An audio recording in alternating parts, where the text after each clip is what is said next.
Эфир Абхазского телевидения продолжает русская служба новостей. Здравствуйте. Указом президента Абхазии Рауля Хаджимба министром внутренних дел республики назначен Раули Смыр. Смыр Рауль Киазымович родился в селе Куланар Хогудаутского района 5 марта 1953 года. Герой Абхазии, полковник милиции. Более 20 лет служит в органах внутренних дел Республики Абхазия. До назначения на должность министра длительное время возглавлял Управление общественной безопасности МВД Республики Абхазия. Члены Общественной палаты Абхазии, утвержденные президентом, процедурой конкурсного отбора приняли решение о приеме в Общественную палату 11 представителей районов и городов, представленных органами местного самоуправления. Таким образом, членами Общественной палаты утверждены Леонид Досия, Александр Страничкин, Ираклий Чепи, Геннадий Миканба, Адамур Тания, Виталий Смыр, Денис Хварцкий, Владимир Кондакчан, Эдик Квирая, Александр Чингелия, Омар Тарба. С 2020 года в торговых объектах Абхазии планируется внедрить новую систему расчетов через онлайн-контрольно-кассовые аппараты. С их помощью информация о финансовом обороте будет поступать напрямую в базу данных Министерства по налогам и сборам, что позволит не только отследить движение денежных средств, но и защитить права потребителей. Алика Трапш продолжит тему. Еще в 2002 году Кабинет министров Абхазии принял постановление об обязательном применении контрольно-кассовых машин в республике. В то время вся информация о доходах хранилась в самой кассовой машине, и эти данные не систематизировались налоговыми органами в электронном виде. По ряду причин внедрить контрольно-кассовые машины тогда не удалось. Сейчас предлагается перейти уже к современной системе расчетов через онлайн-контрольно-кассовые машины. На сегодняшний день время диктует переходить на цивилизованные формы ведения учета денежных средств, которые получают предприниматели, осуществляя свою предпринимательскую деятельность. Соответственно, чтобы эти обороты были прозрачны и попадали под налогообложение. Контрольно-кассовая техника, которая будет применяться на территории Республики Абхазия, будет иметь свою специфику. То есть она будет привязана к нашему внутреннему налоговому законодательству в части программного обеспечения. Основная цель внедрения системы онлайн-касс – сокращение объема неучтенного оборота, автоматизированный контроль за денежными поступлениями налогоплательщиков, снижение административной нагрузки на бизнес, количество налоговых проверок и, самое главное, защита прав потребителей. Данная программа создана для обработки фискальных данных. Здесь будут аккумулироваться все сведения по пробитым чекам, по продажам, по каждому предприятию, по каждому индивидуальному предпринимателю. Каждая продажа фиксируется, и все отображается здесь. В дальнейшем будут создаваться программные модули по взаимодействию нашей налоговой программы с программой по обработке фискальных данных.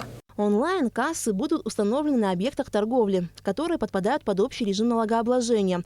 Первый пробный такой контрольно-кассовый аппарат был установлен в магазине стройматериалов в Сухуми. Индивидуальный предприниматель Алик Шанава ведет свой бизнес уже более 10 лет. На внедрение онлайн-касс смотрит положительно. Предприниматели отмечают, что это позволяет упростить администрирование налоговых платежей, а также гарантирует защиту прав потребителей. Вот как у нас установили этот аппарат, он бесперебойно работает. Они поставили нам бесплатно, потому что мы первые согласились, и мы никаких там возражений, естественно, не имели. То есть это нам удобно и контролирующей организации в лице налоговой службы. То есть они 100 раз к нам не будут ходить, они будут видеть онлайн, как вы сказали. То есть в дальнейшем считаю, что это, в принципе, надо делать всем. Люди приходят, говорят, а у вас есть кассовый аппарат, то что им чек нужно для отчета. Когда ты ему говоришь, что у нас нету или не работает, это отпугивает клиентов. Онлайн-контрольно-кассовые машины планируется установить во всех объектах и предприятиях, где осуществляется наличный расчет. На первом этапе будет закуплено порядка 500 аппаратов, которые установят в самых крупных торговых объектах. При этом стоит отметить, что половину расходов, связанных с приобретением и установкой онлайн-касс, покрывает государство, а оставшуюся часть – сами предприниматели. В случае, если предприниматели попытаются скрыть часть оборота, на них будут наложены штрафные санкции в размере от 12 до 25 тысяч рублей. У нас приняты поправки в Кодекс об административных правонарушениях. Там предусмотрены санкции за такого рода правонарушения. Ежедневно можно видеть, какая сумма все-таки оборотов по этой контрольно-кассовой машине прошла. То есть это на основании аналитических данных, если видно, что там не пробиваются чеки, либо сумма проведенных расчетов она не соответствует действительности, то уже на основании этой аналитики можно предпринимать какие-то определенные контрольные мероприятия налогового характера.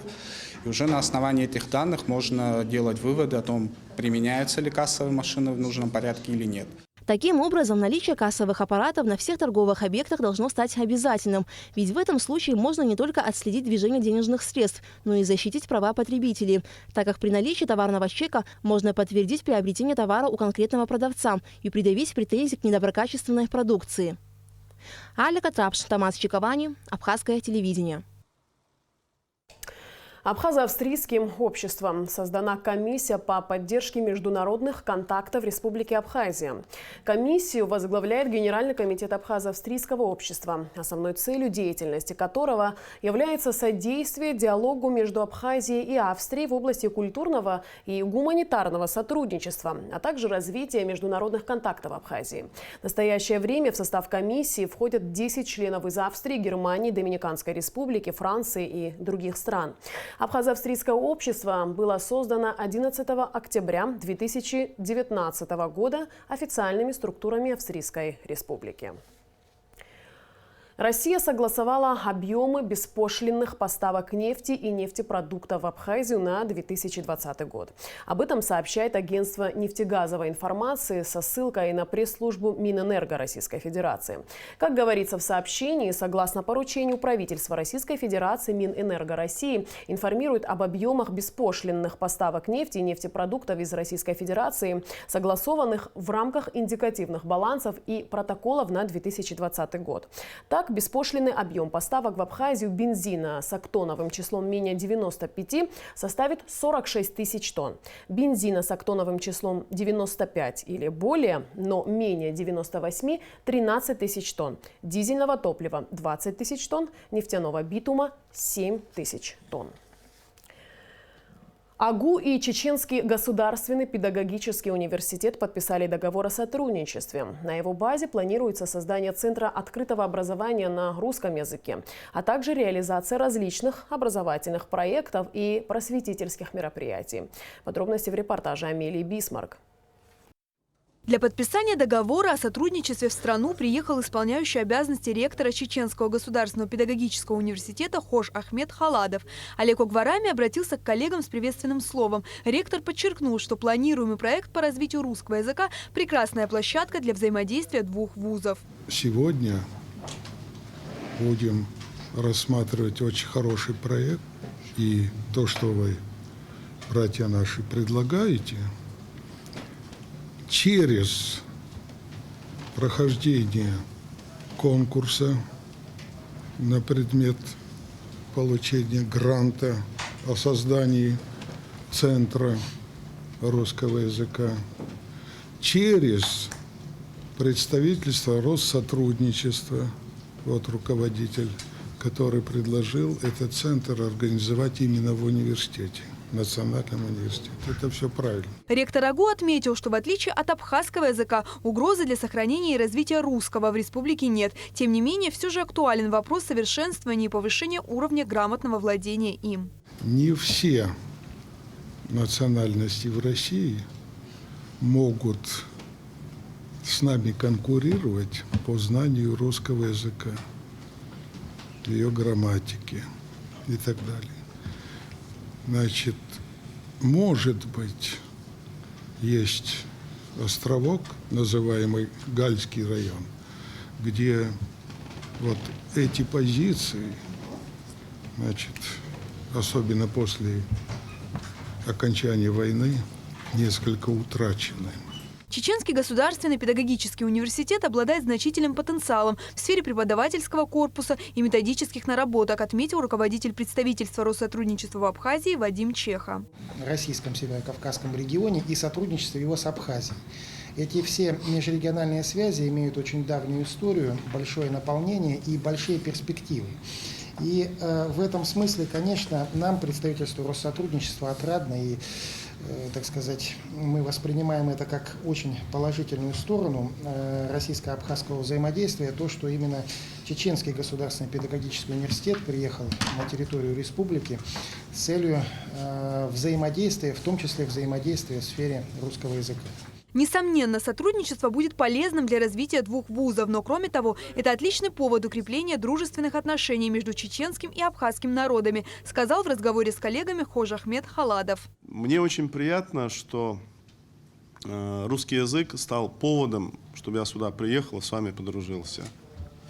Когда я узнал, что там есть Абхазия, я попросил свою кафедру обратить внимание на Абхазию. Знаете, я никогда не был, но меня вот все время почему-то тянет сердцем в Абхазию. Еще до окончания официальной части между филологами завязалось профессиональное обсуждение предстоящих проектов. Культуроведческий аспект изучения русского языка и литературы в национальной школе и вузе – это одна из тем, которые мы разрабатываем здесь. И вот, судя по вашей программе, вы тоже работаете над этой темой, да? Нам это все очень интересно, и я думаю, что у нас в дальнейшем будут хорошие результаты. Потому что для нас главное, конечно, результат.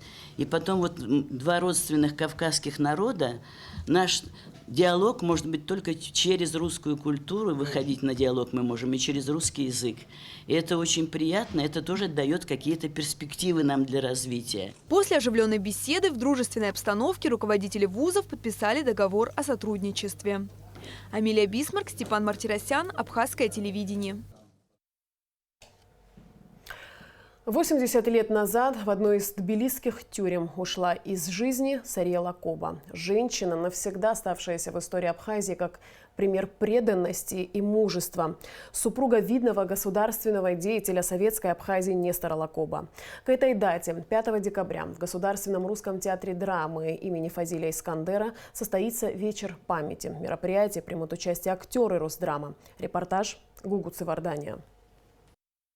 Трагическая судьба Сарии Лакоба – это история о великом терпении, стойкости духа, история о мужестве и преданности родине и семье. Супруга видного государственного деятеля советской Абхазии Нестора Лакоба 80 лет тому назад ушла из жизни в одной из тбилисских тюрем, не выдержав страшных пыток, длившихся на протяжении 2 лет. Именно к этой дате и было решено создать совместный проект, посвященный памяти Сарии Лакоба. Мы посчитали необходимым отметить эту скорбную дату, но сделать это не в формате привычного мемориального вечера, а все-таки поговорить о Сарии Лакоба как о человеке, поговорить о времени, вспомнить ее выдающегося супруга Нестора Аполлоновича Лакоба, лидера Абхазии, дать какое-то, знаете, ощущение атмосферы того времени.